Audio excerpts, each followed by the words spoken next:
Ma'am, ang laki-laking issue nito ngayon. Ah. Sobrang laking issue. Isang bagay ito na dapat wag natin to isang tabi. Okay? Kasi, ma'am, showbiz to.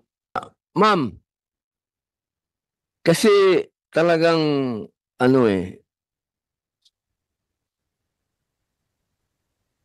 kung, ano po, 1 minute muna suspension. Ako naman yung magpapa-blood pressure. Ang bihira, oh. Kaya, bakit po kaya? Sana, nagkaayos na pala. Eh, bakit Hindi po po sila nagkaayos. Hindi po sila nagkaayos. parang saan po yung sorry na yun? Pinuntahan nyo na ba?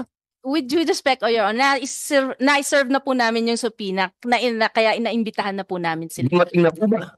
Hindi pa po, kasi mayroon nun yan schedule na Kailan po sila naka-schedule? sa August 9. Hindi po mandalin dito. Sino po? Ay, yun po, pagdala sa kanila, nasa sa kanila na po yun. Hindi, di ba? Inimbitahan nyo. Opo. Inimbitahan nyo, di ba? Pwede nyo bang imbitahan din dito? I don't think it's within our power na imbitahan po sila sa Senado. Ano po, 1 minute muna suspension. Ako naman yung magpapa-blood pressure. Ang bihira, oh. Alam mo na, ex-convict tayo. Adjourn na to, hindi na to issue.